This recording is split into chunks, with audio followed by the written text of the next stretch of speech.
La fórmula de la sustentación, en colaboración con Aerovía.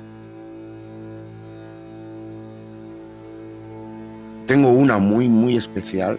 De hecho, es tan especial que yo celebro mi segundo cumpleaños. Yo tengo 2 cumpleaños al año.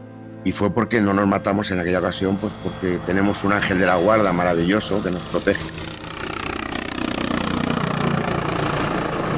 Empezamos a ver que las nubes pues empezaban a cerrar muchísimo, pero decidimos ir por nubes. Además no estábamos dentro de las nubes, estábamos por encima, muy bonito, cielo azul, debajo una alfombra de nubes blancas. Nos pusimos en contacto con Torre de Getafe y ya nos autorizan entrar.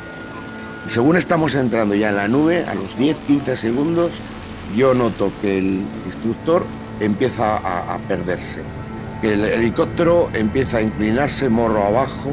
Claro, yo como alumno y poco tiempo no sabía qué pasaba, qué es lo que realmente estaba pasando.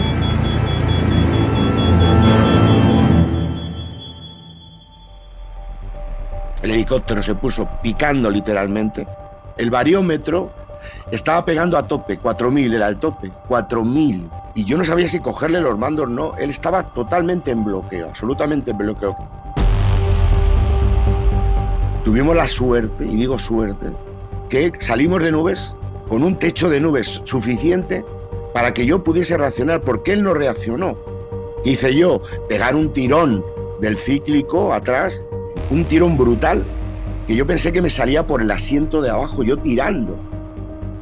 ¿Qué conclusión es aquello a posteriori de esto? Cuando hay algo que vosotros dudéis, no sentáis realmente capacitados para hacerlo, no lo hagáis. Ese estrés aumenta a tanta velocidad que el cerebro es muy fácil que entre en lo que acabo de decir, que es un bloqueo mental, no hay procesamiento de información. Entonces, si dudáis, no lo hagáis. ¿Alguna vez te has preguntado qué pasa por la cabeza de un piloto cuando está a los mandos? Hoy vamos a entrar y a bucear en la mente del piloto y lo haremos con Víctor López Galán. Él es Policía Nacional, es psicólogo y es experto en CRM. Se trata de una disciplina crucial que nació a finales de los 70, cuando una estadística salió a la luz. El 80% de los accidentes aéreos están directamente ligados al factor humano. El objetivo del CRM es claro, es entender cómo pensamos, cómo actuamos para conseguir que volar sea cada día más eficiente y sobre todo más seguro. El invitado de hoy no es un teórico cualquiera. Víctor ha estado en la primera línea. Ha ocupado distintos cargos en la unidad de medios aéreos de la Policía Nacional hasta convertirse en jefe de servicio. Con él vamos a descubrir a qué se dedican realmente estos helicópteros. Nos confesará también algunas pruebas sorprendentes que ha utilizado para que sus pilotos vean las trampas que les juega la propia mente, y desvelaremos una cualidad esencial que buscan en los cientos de aspirantes que sueñan con pilotar para la unidad: la asertividad.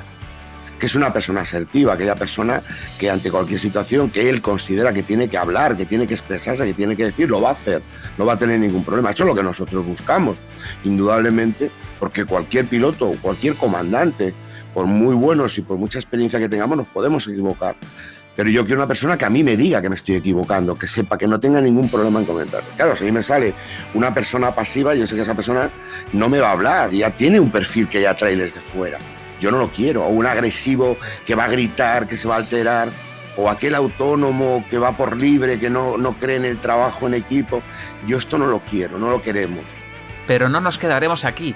Hablaremos también del accidente de Spanair, del vínculo que tiene con los factores humanos y cómo el término error del piloto tiene que ser desterrado, porque las causas de un accidente son, a menudo, mucho más profundas y complejas.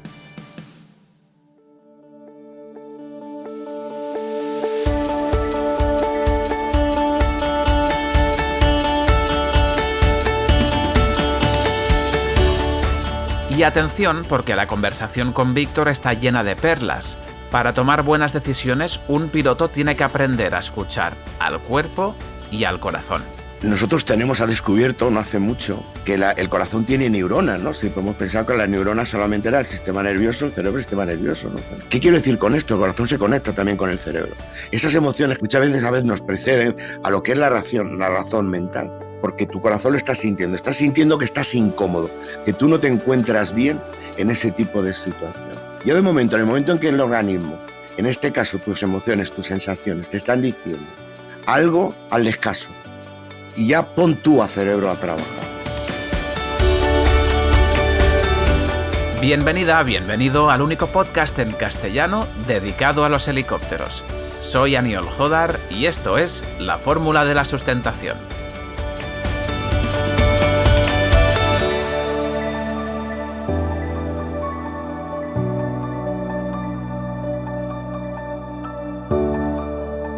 Víctor, bienvenido, muchas gracias por acompañarnos hoy. Me gustaría empezar preguntándote, imagínate que nos acabamos de conocer, que me das tu tarjeta de visita. ¿Qué cargo encuentro en ella? ¿Veo psicólogo, veo piloto o veo policía? Pues ves policía, ves cuál es mi puesto de responsabilidad dentro del servicio, de lo que era Servicio Aéreo de la Policía hoy, Unidad Aérea de la Policía. Es lo que verías. No verías psicólogo, aunque también lo soy, ni tampoco verías piloto. El piloto ya viene implícito posiblemente en la propia tarjeta, ¿no? Va a ser una unidad aérea de la Policía Nacional. Es decir, que tu vocación principal es la de policía. El piloto te lo encuentras, pero policía es lo que el niño quería ser. Sí, así es, afirmativo, Aniol. Es decir, yo mi ilusión con 17, 18 años, cuando en aquel entonces tenías que terminar el COU, y luego ya, a la hora de hacer la carrera, pues yo ya lo tenía claro que quería ser inspector de lo que era entonces Cuerpo Superior de Policía. Entonces, mi afición, mi vocación era ser inspector de investigación del Cuerpo Superior de Policía.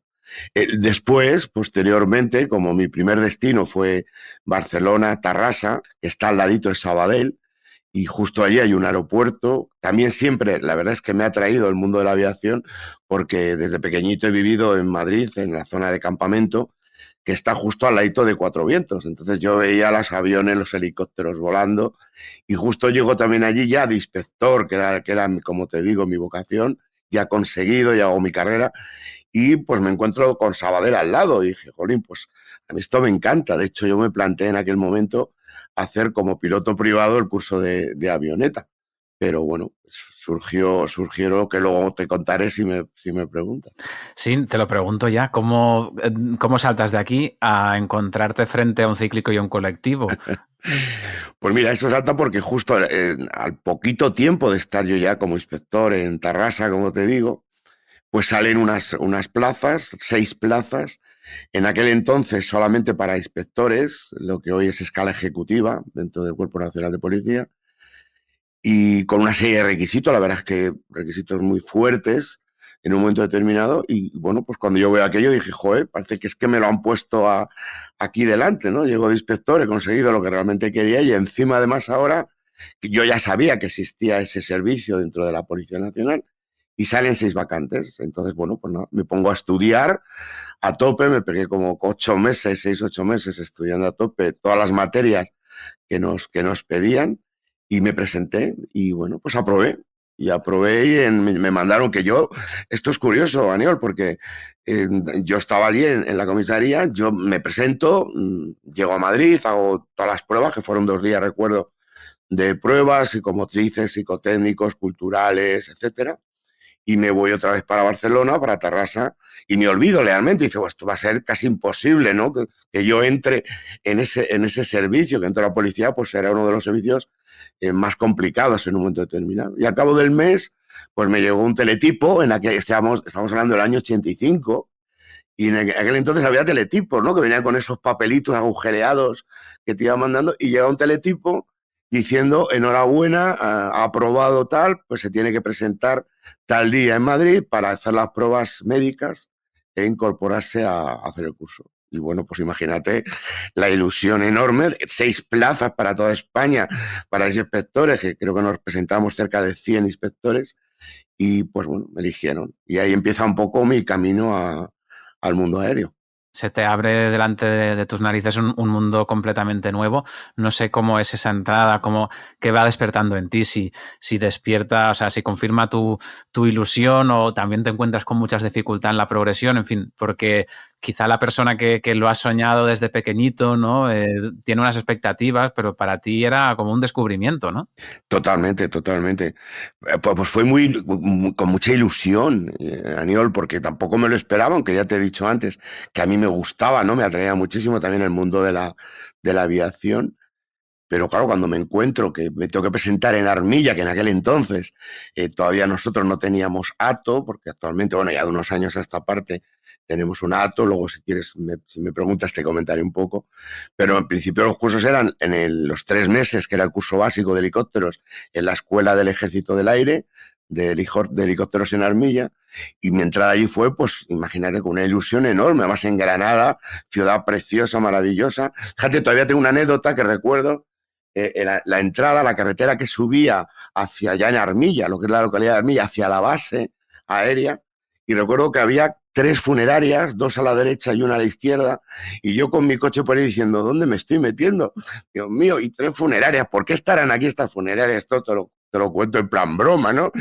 Pero mucha ilusión, la verdad, cuando entré allí y vi el mundo, el ambiente, pues eran 2 ilusiones, ¿no? Mi ilusión de llegar como inspector del Cuerpo Superior de Policía a hacer una formación, que iba a ser una formación náutica de helicóptero. Para aquellos oyentes que no lo sepan, las ATO son las organizaciones de entrenamiento, ¿no? Las escuelas aprobadas por Aviación Civil. Me gustaría seguir para que nos contaras un poco cómo es la operación que hacen los helicópteros de la Policía Nacional. Porque los ciudadanos, al menos mi percepción es, yo los he visto sobre todo en las grandes ciudades, cuando hay aglomeraciones, manifestaciones, pero imagino que hacéis algo más. ¿A qué os dedicáis? Uf, hacemos mucho más. No sé cómo, voy a intentar resumirte, ¿no? Esta pregunta, porque esta pregunta es muy larga. A ver, la policía tiene, sobre todo, fundamentalmente, 5 tipos de operaciones, de servicios, ¿no? Que pueden ser tanto a nivel general, como a nivel provincial, como a nivel local.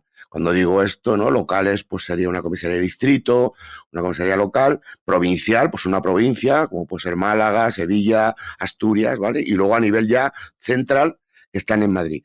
¿Cuáles son las 5 fundamentales? Pues son Comisaría General, de Policía Judicial, o sea, sería Policía Judicial, Seguridad Ciudadana, que tú acabas de comentar, Aniol, Información, todo el tema de terrorismo, información, etcétera, Policía Científica y Extranjería. Claro, medios aéreos es un medio de apoyo. Entonces, ¿dónde trabajamos fundamentalmente? Seguridad Ciudadana, que es lo que veis vosotros, lo que tú me acabas de decir, ¿no? En las manifestaciones y en otros muchísimos eventos, te podía contar muchos, la OTAN, que ha sido hace unos años, que además la policía española es de las mejores, no es porque ellos estén ella, en cuanto a organización, coordinación, etcétera, del mundo. Pero no solamente trabajamos con Seguridad Ciudadana, es el peso más mayor, con cámaras, siempre además, con cámaras que desde arriba estamos dando a los CECORES, que son los centros de coordinación, todas las imágenes, ¿no? De los dispositivos, y el mando fundamental, el mando principal policial, es el que va dirigiendo a través de esas imágenes que nosotros estamos mandando, va dirigiendo la operación. Es que tenemos policía judicial. Judicial estamos hablando de todo lo que es droga, estamos hablando de tema de homicidios, etcétera. Solo en el Estrecho, con tema que tú conoces, y mucha gente, eso lo sabe todo el mundo, solamente en tema de lanchas, etcétera, pues imagínate el trabajo brutal que tenemos. Y trabajamos con todos los grupos, repito, a los niveles que sea, central, provincial, local, de droga, crimen organizado, etcétera, etcétera. Ahí trabajamos muchísimo también. Y luego ya bajamos un poquito el rey de trabajo, pero también con extranjería, todo el tema de inmigración, tenemos helicóptero en Dakar, Senegal, desde el año 2006. Científica, policía científica, lo mismo. Si ellos nos piden colaboraciones, edificios que se han quemado, etcétera, ¿no? Me acuerdo cuando el camping Las Nieves, hace muchos años, que hubo muchísimos muertos, pues tuvimos que desplazar a los compañeros de policía científica a Jaca, que era donde iban depositando los cadáveres, para esta investigación. Es decir, que con policía científica también trabajamos. Y solo nos queda información. Quizá información es con la que menos, porque ellos son muy reservados y es lógico, pero también hemos trabajado con los aviones que tenemos en traslado de personal, etcétera, etcétera. He intentado resumirte, Aniol, pero es muy difícil en tan poco espacio de tiempo resumir toda la labor. Pero ya te digo, el peso fundamental es Seguridad Ciudadana y Policía Judicial. Desmiénteme el mito o confírmamelo. En la típica persecución de película, los típicos programas estos americanos, ¿no? Donde se ven coches patrulla persiguiendo por una autovía que van chocando unos con otros y tal, saltándose semáforos. ¿Esto también acaba sucediendo aquí o simplemente es eso, es un mito? No es ningún mito. Pasa que los americanos, ya sabes, son muy fantasmas, ¿no? Los españoles somos mejores que ellos, indudablemente. Lo que pasa es que no vendemos tanto el producto, pero no, para nada es un mito. Y yo he participado en persecuciones brutales, sobre todo hace unos años. Ahora ya se está produciendo menos este tipo de delito, que eran los famosos alunizajes por la noche en Madrid, y que se metían con un coche de alta cilindrada en una tienda, en una joyería, etcétera, robaban. Y las persecuciones que hemos hecho grabadas, que las tenemos grabadas, es impresionante, ¿no? Estamos hablando de coches que se te meten en la M30, hablo de Madrid, M30, M40, M50, a las 2, 3 de la mañana a velocidad de 200 o 120 kilómetros por hora, un vehículo. Claro, la única forma de hacer esa persecución es con el helicóptero. Y el helicóptero lo que está haciendo es posicionando a los compañeros de tierra en los sitios donde más o menos va moviendo que ese vehículo se va moviendo, ¿no? Entonces, no es película, de verdad, es real. Si viese algunas imágenes, pues quedaríais impactados, ¿no? También es cierto que es cuando esto a veces se produce de día, que también ha pasado, y no es tan habitual, pero tenemos que dejar la persecución porque es mucho más el riesgo en el que se pone ese coche. Porque ahí van, estamos hablando de chicos, de delincuentes jóvenes que no tienen ningún miedo a meterse y hacer lo que sea, pero puede provocar problemas mayores el ir a esa velocidad que el hecho de cogerlo. No sé si me estoy explicando. Entonces, a veces incluso hemos tenido que decir, mira, vamos a dejarlos que no se sientan, porque es que podemos llegar a un accidente y que se lleven por delante a muchísima gente. Cuando miras ahora atrás, después de todos estos años de servicio, ¿hay alguna operación, algún momento que te haya marcado especialmente? Claro, me viene a la cabeza, imagino, días muy complicados en Madrid como pudiera ser el 11M, pero no sé si hay otras quizá menos relevantes para el público que a ti te hayan impactado, te hayan marcado de alguna manera. Sí, es que vuelvo a lo que te decía, en 39 años que he estado en medios aéreos. Digo que he estado porque me jubilé el día 9 de diciembre. Son muchas. Esa que tú has comentado, pues efectivamente fue muy impactante. No voy a entrar en el detalle porque fue un día muy duro de todo lo que nosotros estuvimos viendo. Pero de misiones y servicios hemos hecho tantos que tendríamos, y no lo digo de verdad por marcarnos, por marcar algo, decir, joder, somos la leche. No, es que tenemos experiencias para escribir un libro, ¿no? Entero con todas las misiones. Todo el terrorismo que hemos vivido de ETA, ¿no? En toda la zona del País Vasco, como sabes, el hacer vigilancias con infrarrojos nocturnas, etcétera, etcétera. Por supuesto, lo de Barcelona, ¿no? Del Procés, eso también lo vimos con muchísima intensidad, que eso la gente, claro, lo ve desde fuera, han visto imágenes, pero los que estuvimos allí desde el principio vivimos momentos muy duros, muy complicados, muy difíciles, quizá de los más duros que yo he vivido en los 39 años. viendo a los compañeros abajo, cómo estaban sometidos a toda aquella violencia, a toda aquella presión, etcétera, etcétera. Pero también te quiero dar un inciso. Si yo me pongo a contarte, Aniol, nos tiramos toda la mañana a las horas que tú necesites contándote servicios.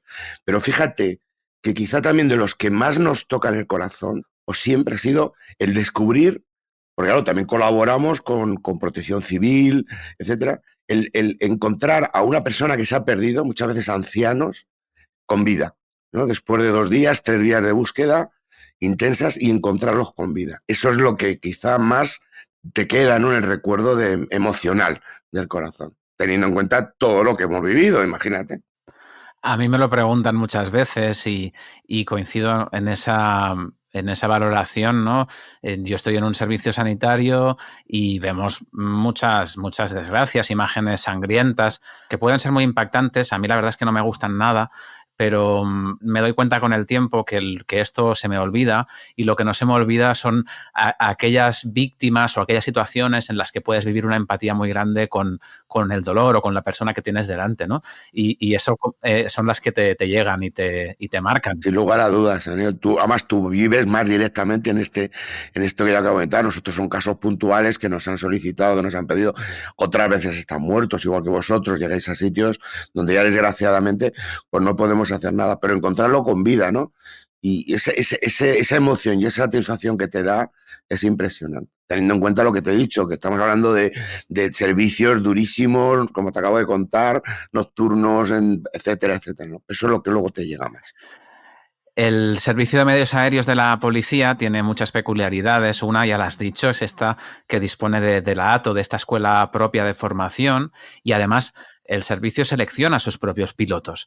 ¿Cómo es este proceso? Porque sois una de las pocas opciones que tiene una persona si se quiere formar como piloto y no quiere contraer una deuda de por vida. Sois una de las pocas opciones para conseguir esta licencia. Así que, ¿cómo es todo este proceso? Te hago una aclaración. Ya hace unos años, 2 años aproximadamente, que es una unidad. Ahora ya subió de categoría y tenemos lo que es la unidad aérea de la policía o la unidad de medios aéreos, ¿no? Con el tema del proceso selectivo, pues es complicado. Primero complicado porque se presenta mucha gente, las plazas salen cada X años, una vez que se termina una promoción, pues sale la siguiente, empezamos con todo el proceso de la siguiente promoción. Entonces, en función de la necesidad de las vacantes, salen las plazas determinadas y se hace todo un proceso selectivo. Sí que te digo, y ahí sí que, porque yo he participado como psicólogo que soy en esos procesos selectivos, que entran los mejores, así que aquí no hay proceso de enchufe como todos conocemos. No es que sí, es que se juegue la unidad aérea, es que ahí o estás enchufado o no vas, eso es incierto absolutamente. Y aquí o eres el mejor o eres de los 8 mejores, si es que son 8 plazas, o no entras. Y ahí va a depender un poco, como te digo, las necesidades. A partir de ahí, primero se hace todo el proceso de selección. Una vez que se ha seleccionado a los que van a ser pilotos, se les tiene 5 días en la unidad como una especie de adaptación. Se cogen siempre 3 o 4 más de lo que son las plazas para ver cómo se adaptan, ¿vale? Porque alguno ha probado, es un crack, y luego resulta que le pones a volar y se marea, ¿no? O tiene problemas. Entonces no podemos continuar una formación que son 2 años prácticamente con una persona que va luego a marear. Entonces hacemos esa especie de convivencia de 5 días a ver cómo están. Y a partir de ahí, pues se forman como cualquier otro piloto, supervisado por aviación civil, con todos sus exámenes, etcétera, etcétera. Ahí ya lo mencionabas tú y también es una de las curiosidades que me asaltan, y es saber qué buscáis y cómo buscáis a las personas que van a entrar, porque supongo que es un trabajo muy complicado, pero también tenéis la gran suerte de poder escoger mucho. Entonces, en tu carta a los Reyes, ¿qué escribes, qué le pides al candidato que va a entrar en vuestro servicio? A ver, aquí esto es un tema que ya lo tenemos muy estudiado. Es una muy buena pregunta, Daniel, porque todos sabemos que todos queremos, cuando alguien llega ya a una cabina de vuelo, que haya tenido una formación anterior, pero además que tenga un perfil determinado, ¿no?, de personalidad, que sepas que va a cumplir su misión una vez que llega ahí. Entonces, aparte de todo el proceso que te acabo de comentar, de exámenes, etcétera, etcétera, también hay una parte de entrevista, un biodata y pruebas psicológicas para ver cómo es esta persona. Hay una en concreto, ¿no?, que se pasa, que es para ver qué tipo de perfil tiene desde el punto de vista, hablando de comunicación, de si es asertivo, de si es pasivo, de si es agresivo o de si es autónomo. Ahí, en ese test grande, ¿no?, ahí vemos un poco, vemos hacia dónde van. Que es una persona asertiva, aquella persona que ante cualquier situación que él considera que tiene que hablar, que tiene que expresarse, que tiene que decir, lo va a hacer, no va a tener ningún problema. Eso es lo que nosotros buscamos, porque cualquier piloto, cualquier comandante, por muy buenos y por mucha experiencia que tengamos, nos podemos equivocar. Necesitamos a alguien sentado a nuestro lado. En este caso hablamos de otro piloto, que igual esto lo puedo ampliar a cualquier miembro de la tripulación, sea en el servicio que sea, ¿vale? Operador, etcétera.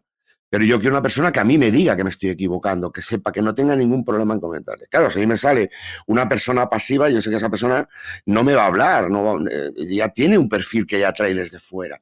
Yo no lo quiero. O un agresivo que va a gritar, que se va a alterar. o aquel autónomo que va por libre, que no cree en el trabajo en equipo.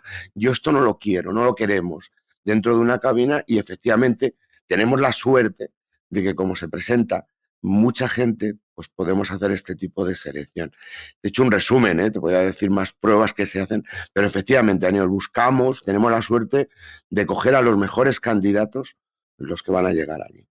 ¿Hay alguna prueba que sea especialmente curiosa? Siempre, yo no conozco vuestro proceso en absoluto, pero siempre me han hablado de esa entrevista de trabajo que hacía un jefe en un restaurante y que se fijaba que si su candidato se ponía a la sal antes de probar el plato ya lo descartaba, ¿no? Por aquello de actuar sin medir las cosas, ¿no? Como con un piñón fijo. No sé si hay alguna actitud o alguna prueba que para vosotros es un red flag, ¿no? Es un, bueno, este tipo de comportamientos, ese tipo de cosas no las queremos.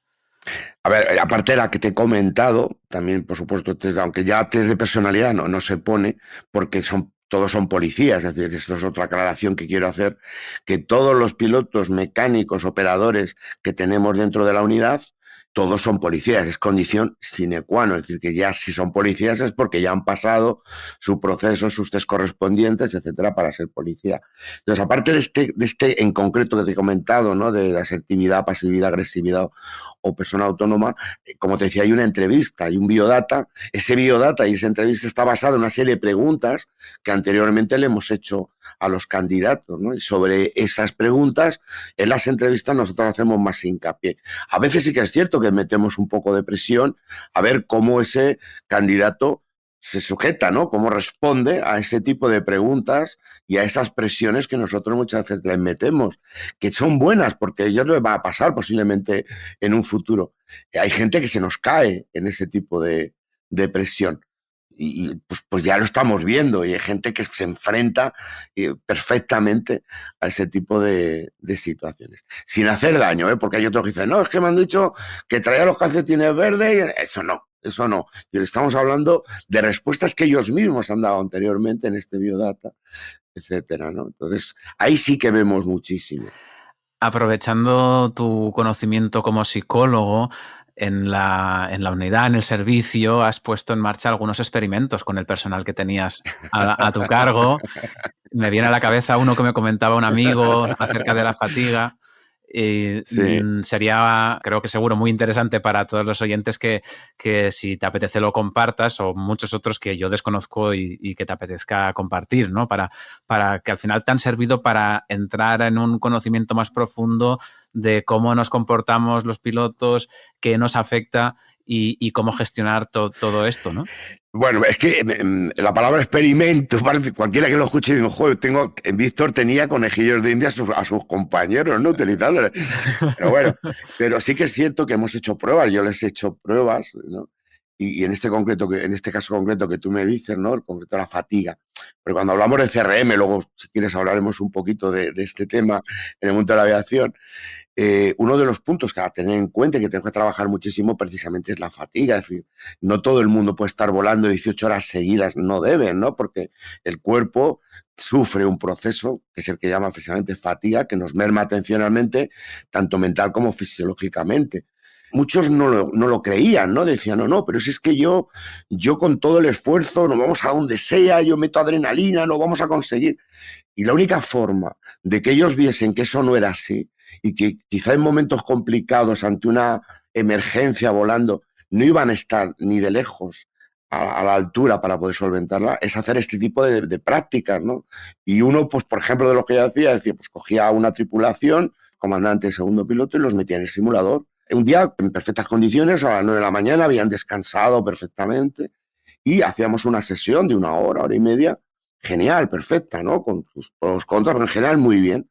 Y esta misma tripulación, sobre todo me cogía a dos de los que decían que ellos podían, ¿no? Que ellos, con todo el esfuerzo y con todas las ganas, ellos iban para adelante y tiraban para adelante. Y me los cogía al cabo de 2 meses y decía, el día anterior, esta noche no durmáis. No durmáis, simplemente cuando estéis ya empezando así, os pegáis un café, que puede pasar, ¿no? Que eso te puede haber ocurrido pues porque tienes un niño recién nacido y ha estado llorando toda la noche y al día siguiente te tienes que ir a volar. O has tenido un dolor de muelas y no has dormido. Fijaros, simplemente no dormir. Simplemente digo, madre mía. Y los metía en el simulador a los mismos, porque si no alteraría, ¿no? Lo que yo creo que yo lo que quería que ellos viesen. Y les ponía exactamente lo mismo que les había puesto hace 2 meses. Y ellos ya veían que el nivel era muy distinto, que ahí bajaba muchísimo el nivel cara a las emergencias que cuando está realmente fresco. Ahí decían, es verdad, sí que nos merma muchísimo el tema de la fatiga. Te puedo decir más, ¿no? Pero bueno, ese es uno de ellos, ¿no? Hay otro concepto, bueno, te cuento este ya, que sale en la última generación del CRM, y que habla de la expectativa, ¿no? Expectativa que es, desde el punto de vista negativo, que es una expectativa, es algo que nosotros esperamos que ocurra, algo que en el fondo queremos que ocurra, ¿no?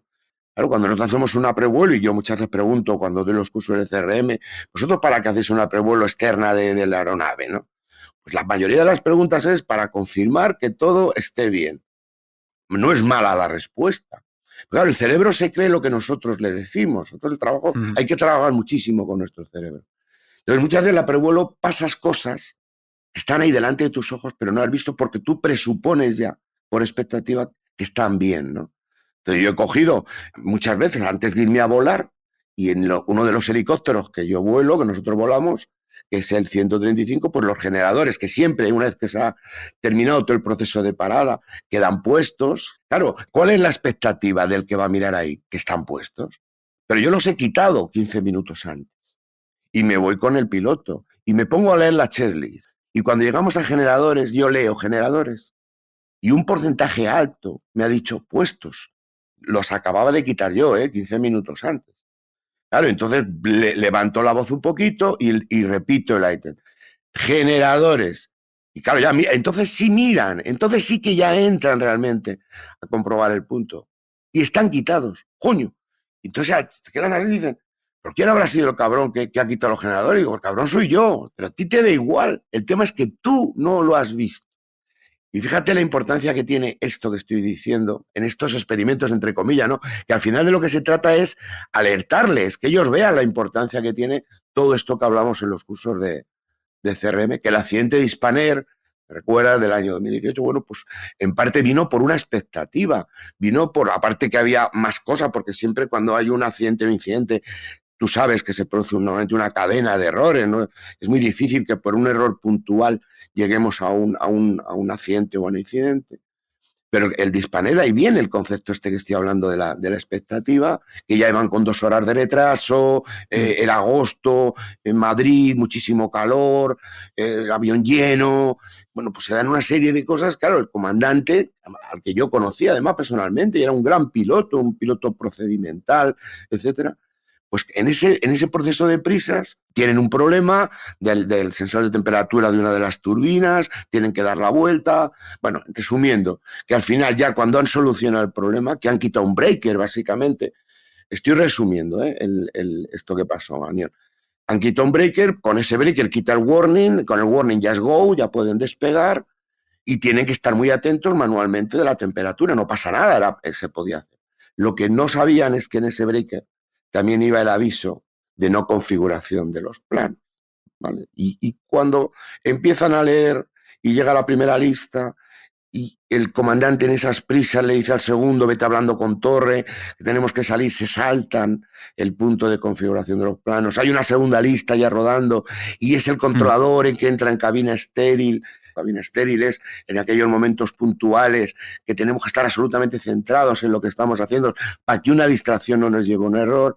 Les provoca otro salto del punto de configuración de los planos. Y en el tercero, que todavía había una tercera lista con 3 o 4 puntos, donde volvía a aparecer el punto de configuración de los planos, se escucha en el CVR, en el Copy-Way Recorder, donde queda grabado todo lo que hablamos dentro de las aeronaves. Se le escucha al segundo piloto decir por expectativa una configuración que no habían configurado por todo esto que acabo de decir. Y además, como en el breaker que habían quitado, quitan el aviso de Tiguan, ¿no? De cuidado que no está configurado, pues al final pasó esto. Aparte que he dicho toda la presión y todo lo que había anteriormente que llevó a este accidente. Quiero matizar esto porque ya no vamos solo al error del piloto, que es lo que ha habido siempre, ¿no? Error del piloto, error del mecánico, no.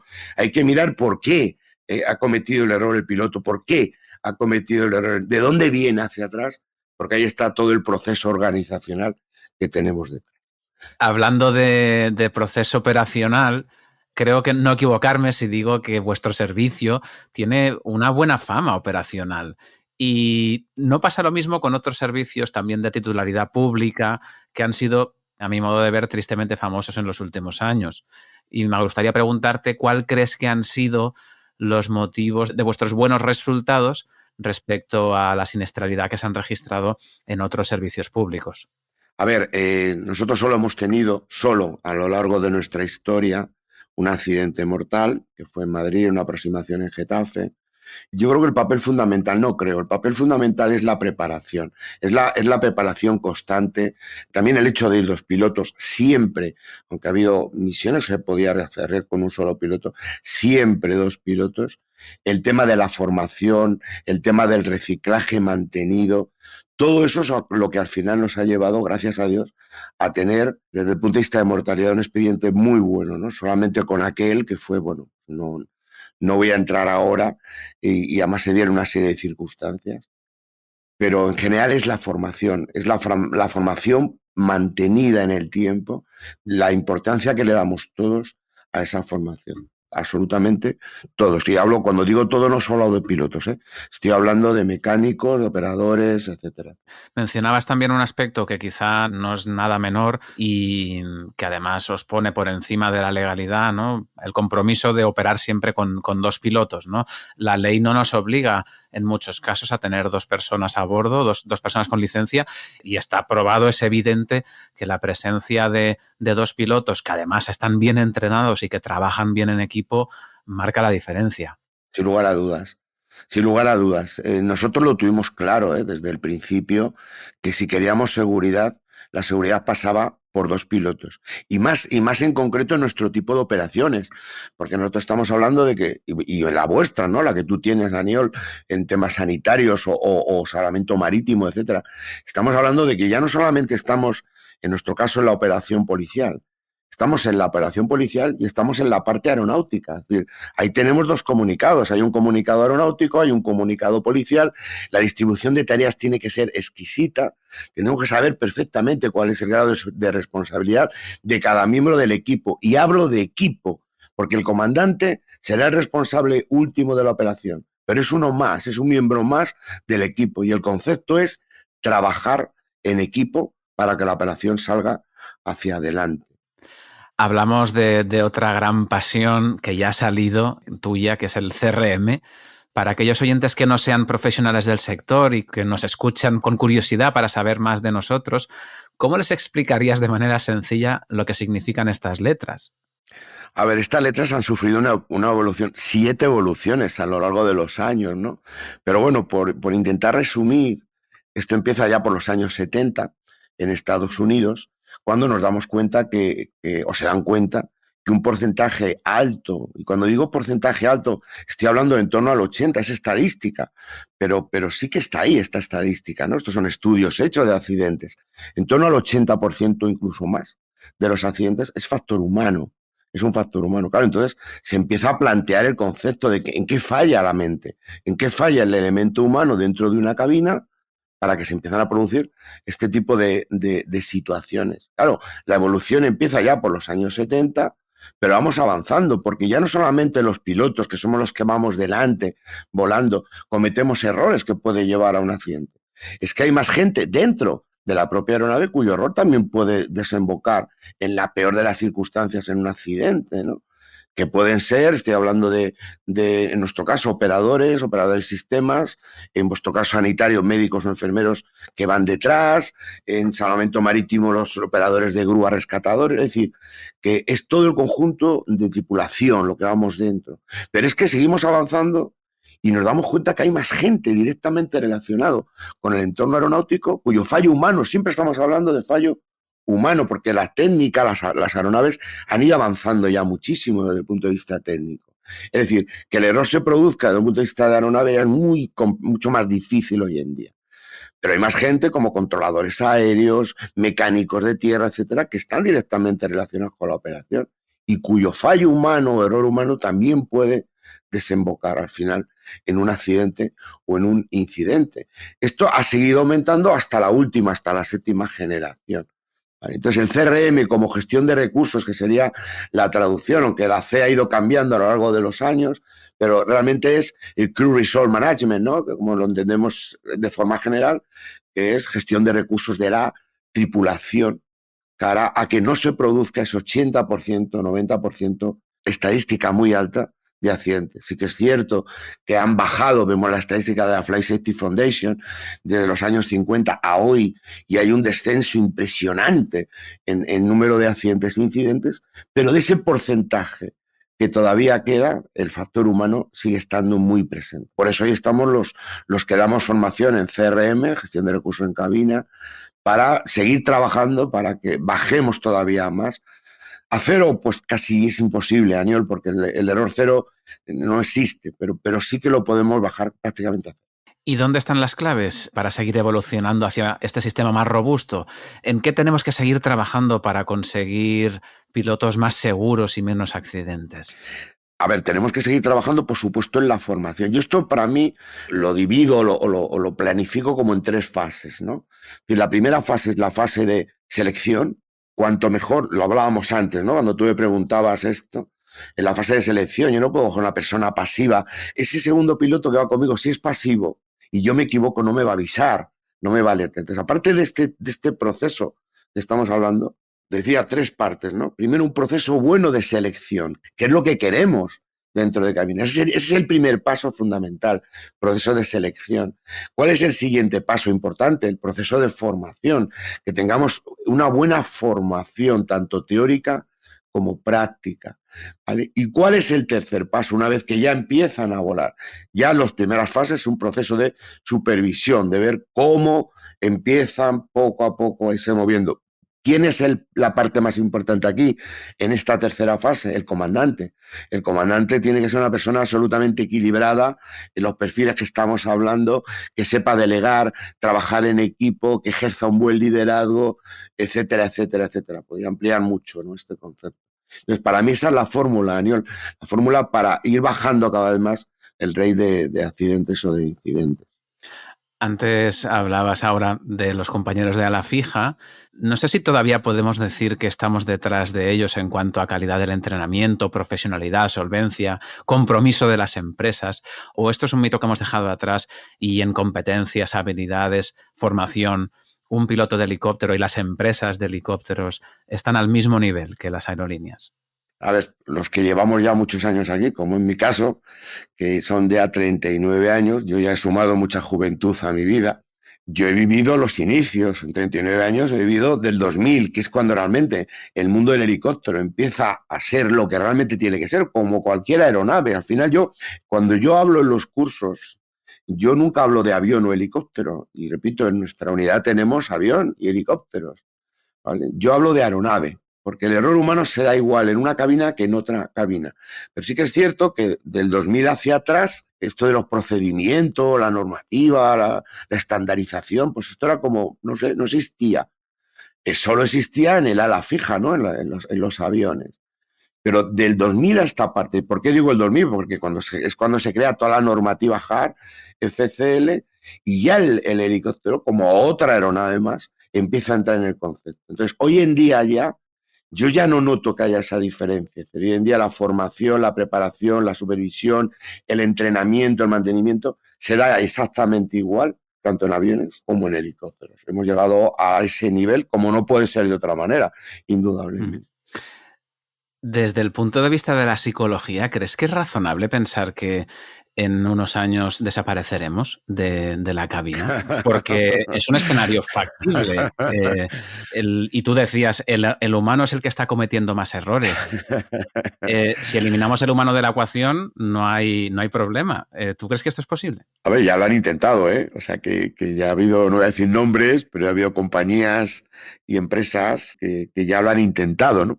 Sobre todo desde el punto de vista de avión, y aviones altamente automatizados, sofisticados, y que el piloto muchas veces es el gestor, ¿no? Porque realmente en volar en manual es muy poquito, la mayoría de todos los vuelos se hacen en automático.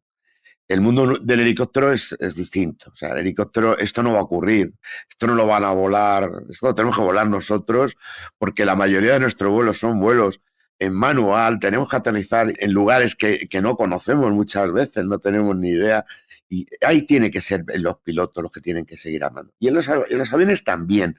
Yo no quitaría el factor humano, lo que hay que hacer es trabajar como estamos haciendo, porque parte de esta evolución que he dicho antes, ¿no? De ese descenso tan importante de accidentes, gracias al CRM ha sido, es decir, que mucho tiene que ver, por supuesto, también en las aeronaves mejores, etcétera, pero sobre todo ha sido el trabajar con el factor humano, trabajar con nuestro cerebro. Yo espero que no, pero no lo sé. De aquí a un futuro, Aniol, pues no sé, si dentro de 50 o 60 años, como las películas estas futuristas, pues lo están manejando desde abajo. Pues espero que no. Y por la parte de los pilotos, me refiero, tú das muchas formaciones, ves a muchas personas. Me hablabas un poco de este cambio que percibías que ha habido en los compañeros de la Policía Nacional, ¿no? En qué expectativas tenemos, qué esperamos de nuestra vida. Si te pido que hagas una radiografía del sector, ¿qué ánimos ves a la gente? ¿Ves a las empresas comprometidas? ¿Ves a los pilotos más quemados que antes? ¿Menos? ¿Más contentos? Pues esa es una pregunta estira de huello, ¿eh? Esa es una pregunta a veces difícil, Aniol. A ver, yo veo cada vez más compromiso de seguridad. Primero empiezo por los propios tripulantes. Y cuando digo tripulante no hablo solo de pilotos, insisto. Estoy hablando de una tripulación completa, de pilotos, de operadores, de mecánicos, de sanitarios, etcétera, ¿no? Depende de la operación de la que estemos hablando. Entonces, primero veo un compromiso importante de esa parte. También veo un compromiso importante de las propias compañías, porque hoy en día los clientes, el cliente que es el que contrata al final la operación, sea de avión o sea de helicóptero, quieren seguridad. Ellos ya cada vez son más conscientes de la importancia de la seguridad, porque un accidente, un solo accidente, puede traer muchas consecuencias cara a la propia compañía. Y estoy hablando de la parte económica también, indudablemente. Posiblemente Spanair, que ya venía con problemas, aquel accidente marcó la puntilla definitiva en la quiebra de aquella compañía. Entonces, ellos tampoco quieren de alguna manera que esto ocurra. También es cierto que hemos ido generando muchísimas herramientas y muchas defensas, como por ejemplo el SMS, el Safety Management System, que es la gestión de la seguridad operacional, donde todos los pilotos pueden reportar, deben reportar cualquier situación que consideren que puede provocar un problema en el vuelo, etcétera, etcétera. Entonces, cada vez veo que hay más compromiso, ya no solamente de los tripulantes, como por la parte de las compañías de vuelo. Me da igual que sean de avión, que sean de helicóptero. Hay un compromiso cada vez mayor. Y luego, por supuesto, a esa que se ha ido poniendo las pilas. Y aquí voy a hacer una crítica constructiva. A mí no me gustan las críticas destructivas, pero todavía a esa tiene que implicarse más en este concepto. Y no digo que no lo haya hecho, repito que hay una evolución importante, pero todavía sobre todo en determinadas licitaciones de contratos, etcétera.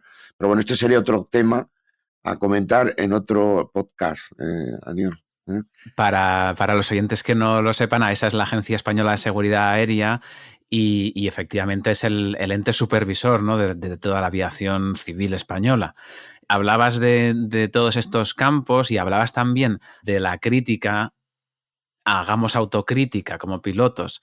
¿Dónde nos tenemos que poner las pilas? ¿Qué falta? ¿Qué tenemos que mejorar? ¿Crees que el compromiso de la gente, que la motivación que está en su mejor nivel? ¿O aquí hay cosas que cambiar? A ver, la motivación es variable. No podemos decir, hemos llegado al máximo nivel o estamos en el mínimo nivel. Hay momentos que estamos en el máximo nivel y hay otro momento que por circunstancias externas nos dejamos llevar y nos venimos abajo, ¿no? Entonces entramos en la desmotivación. Tú has comentado un tema muy importante. La motivación, ¿qué es? Es el tener un objetivo, el seguir siempre hacia adelante, caminando y hacerlo de la mejor manera posible. Yo he visto que desde el punto de vista nuestro, en este caso de pilotos, pero también en el resto de las tripulaciones, y sobre todo desde que se está haciendo el CRM, los cursos, esta filosofía maravillosa, que lo que nos viene a decir es que tenemos que hacer las cosas, trabajar con los recursos que tenemos de la mejor manera posible para no llegar a un incidente o accidente, porque los primeros interesados somos nosotros, quienes, los que nos subimos cada día a una aeronave, porque son los que hacemos la operación, son los que hacemos el servicio. Y si estamos al máximo, ese servicio y esa operación va a ser segura.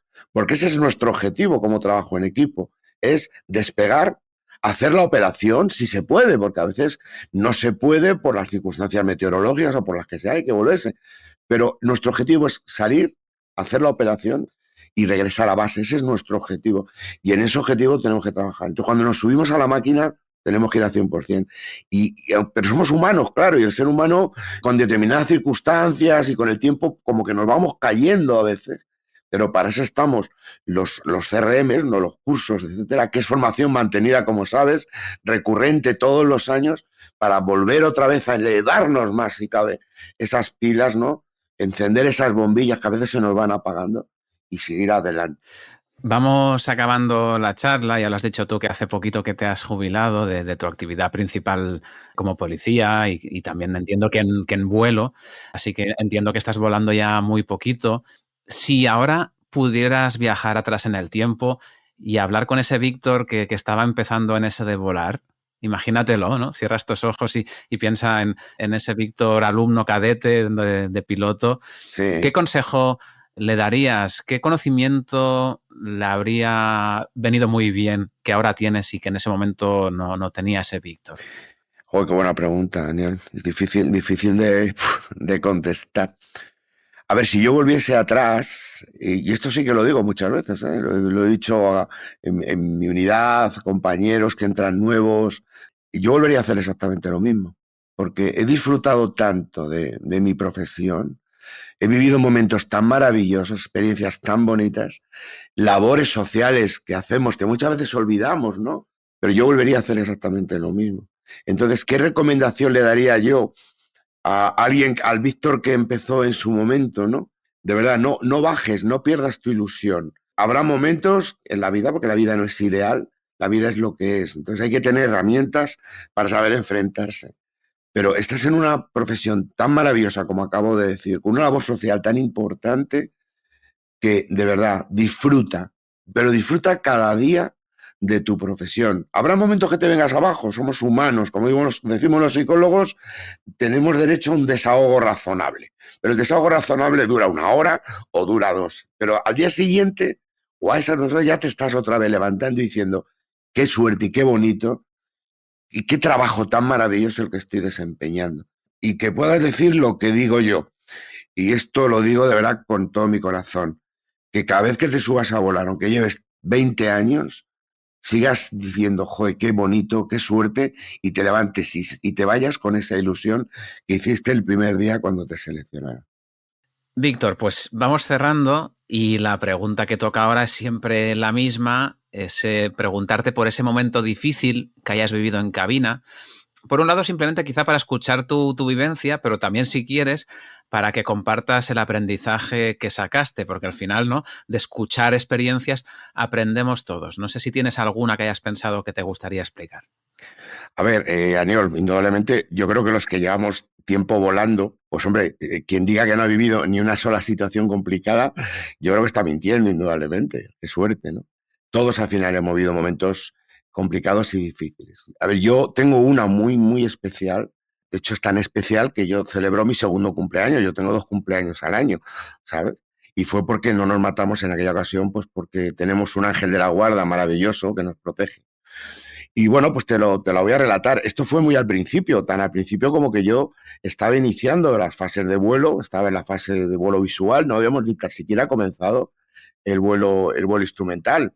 Yo lo comento un poquito como aclaración. Vuelo visual son reglas de vuelo donde tú estás viendo en todo momento fuera cuando estás volando, y el vuelo instrumental, reglas de vuelo instrumental, es cuando tú te metes, pues por ejemplo, en nubes, situaciones de noche, etcétera, y todo tu visión son tus propios instrumentos, es decir, tú no estás mirando fuera y te vas guiando por tus propios instrumentos, ¿vale? Dicho esto, pues vuelvo a decir lo que me pasó. Yo no tenía esa fase instrumental y estábamos en la fase visual, pues llevaríamos como 3-4 meses volando. Y recuerdo que era un vuelo que nosotros llamamos baja cota, y el último día, el vuelo de regreso, era vuelo Málaga-Madrid. Íbamos 2 helicópteros en formación y además, repito, estábamos en la fase, yo era alumno y estábamos en la fase de instrucción y de formación. Y llegando ya a la altura de Madrid, a unos, no sé, 50, 60, 70 millas, empezamos a ver que las nubes pues empezaban a cerrar muchísimo y los propios instructores, entre ellos hablando, comentaron, ¿qué hacemos? Pues vamos por encima de las nubes o vamos por debajo. Repito, yo iba ahí sentado como un alumno aprendiendo de lo que me enseñaba aquel instructor, sin tomar ningún tipo de decisión, lógicamente, en aquel entonces. Y el otro compañero, el otro instructor, dice, no, vamos por encima y tal y cual. Bueno, pues venga. Pero decidimos ir por nubes. Además, no estábamos dentro de las nubes, estábamos por encima, muy bonito, cielo azul, debajo una alfombra de nubes blancas. Y recuerdo, como si fuese ayer además, recuerdo que llegando ya a la altura de ya para Madrid, a Getafe, nos pusimos en contacto con Torre de Getafe, porque había que hacer una aproximación instrumental a la pista de Getafe, que sí tenía ese sistema, ¿no? Que se llama ILS. Y yo recuerdo un comentario que hizo el instructor con el que iba yo al otro instructor, porque se veía la Sierra de Madrid, en una capita de nubes, entonces se veía la Sierra de Madrid. Y le hizo un comentario diciendo, ¿y qué te parece si aterrizamos en la sierra, en una zona que tenga visibilidad, y esperamos a que abra? Yo cuando hice aquel comentario, ahora explico por qué digo esto, yo ya pensé que él no estaba seguro de esa aproximación, como que dudaba si lo iba a hacer bien o no. Claro, el otro le dice, no, venga, pues hacemos la aproximación. Y bueno, al final nos pusimos allí haciendo hipódromos en espera porque éramos 4 aeronaves. Recuerdo, había 2 aviones del Ejército del Aire y nosotros los 2 helicópteros. Y nosotros éramos los últimos. Autorizan a uno de los aviones, se ve que se pierde la nube, nos bajan un nivel, así hasta que nos quedamos solos. Y ya nos autorizan a entrar. Y según estamos entrando ya en la nube, a los 10, 15 segundos, yo noto que el instructor empieza a perderse, que el helicóptero empieza a inclinarse morro abajo. Claro, yo como alumno y poco tiempo no sabía qué pasaba, qué es lo que realmente estaba pasando. El caso es que en cuestión de muy poco tiempo, el helicóptero se puso picando literalmente. Los 2 horizontes artificiales, que son los que llevamos para hacer vuelo instrumental, que es una bola que es mitad azul, mitad tierra, estaban las 2 tierra, literal, las 2 estaban completamente tierra. El variómetro, que es la velocidad de descenso, lo digo por si alguno que está escuchando no lo sabe, estaba pegando a tope, 4.000 era el tope, 4.000 en ese descenso. La velocidad, lo mismo, a tope. 4.000, perdona, es para un oyente que no se pueda hacer la idea, esto significa bajar más de 4.000 pies por minuto, que son más de 1.000 metros en un minuto. Es casi, exacto. No es una caída a plomo, pero casi, ¿no? Un descenso muy, muy, muy, muy pronunciado. Correcto, gracias por la aclaración. Pues no he querido entrar en eso, pero bueno, gracias porque así la gente, los oyentes, pues se dan cuenta de la situación que estábamos viviendo. La situación se tornó muy, muy complicada. Y yo repito, yo no sabía, y venía otro alumno detrás, recuerdo, y yo no sabía si cogerle los mandos o no. Él estaba totalmente en bloqueo, absolutamente en bloqueo. ¿Qué es bloqueo? Cuando tú has entrado en una situación de estrés muy excesivo, el cerebro llega a un punto en que deja de procesar información y bloquea. A partir de ahí ya no estás haciendo nada, no estás manejando, no te está llegando esa información. Tuvimos la suerte, y digo suerte, que salimos de nubes con un techo de nubes suficiente para que yo pudiese reaccionar, porque él no reaccionó. Él estaba tan en bloqueo que si hubiese ido solo posiblemente se hubiese impactado contra el suelo. ¿Qué hice yo? Pegar un tirón del cíclico atrás, un tirón brutal. Yo no sé los Gs que nos pudimos meter, la fuerza G, que yo pensé que me salía por el asiento de abajo, yo tirando.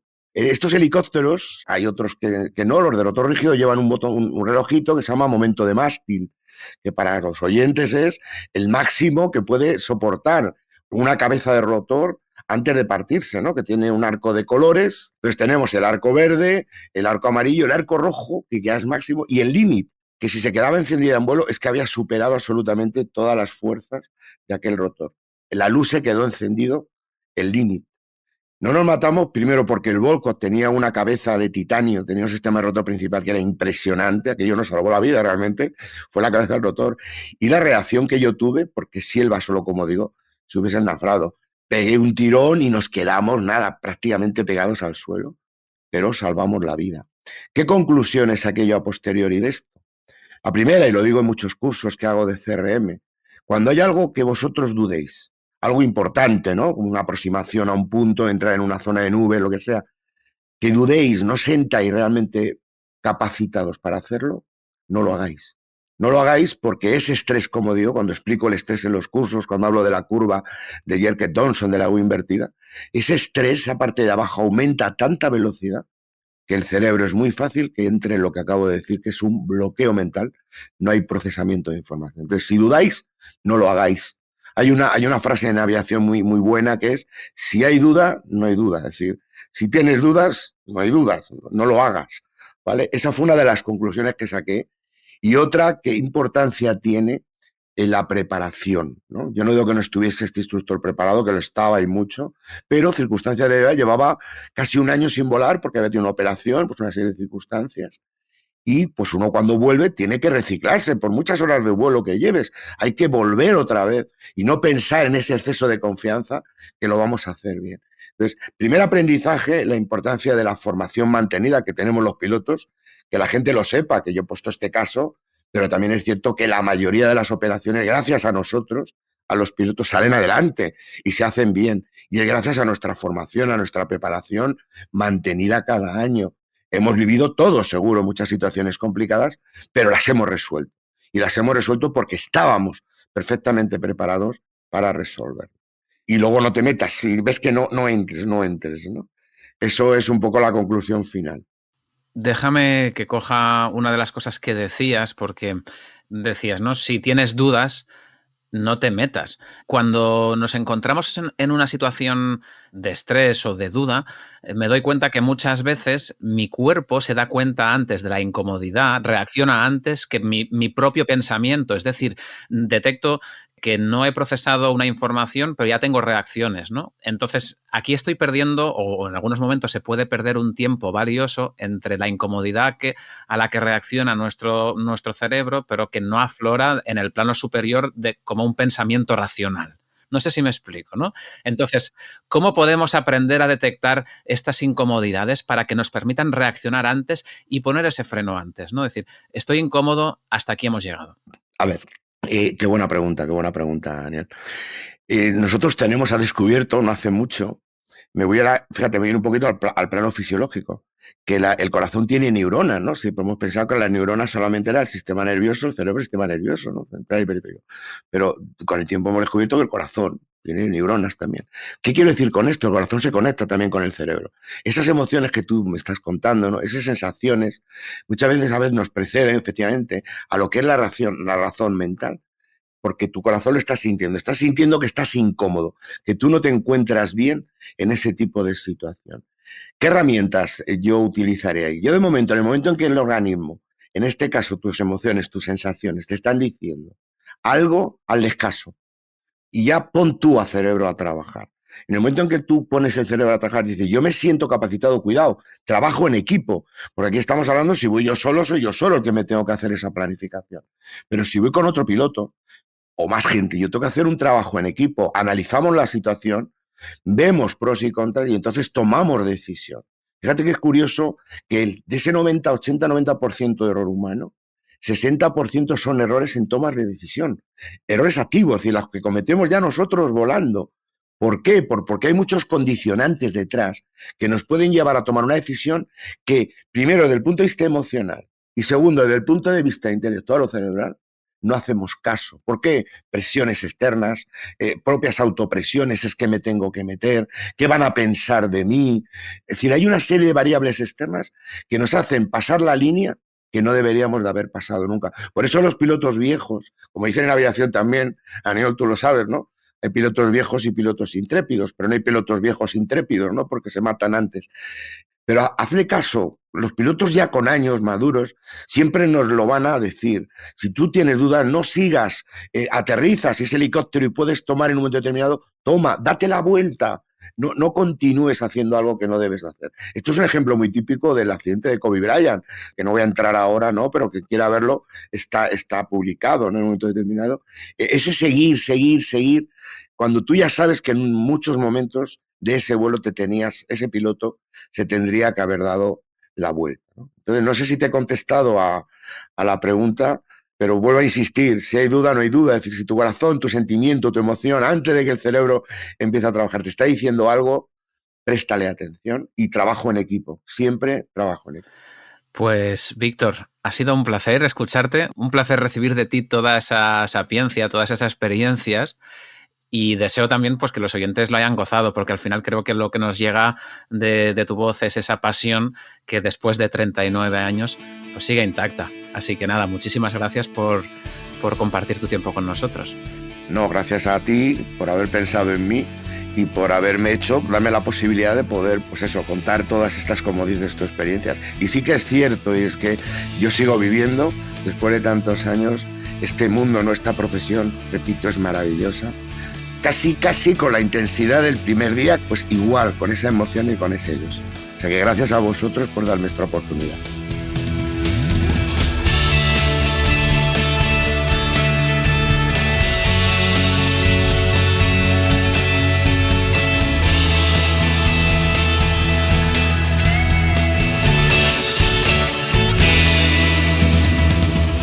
La fórmula de la sustentación.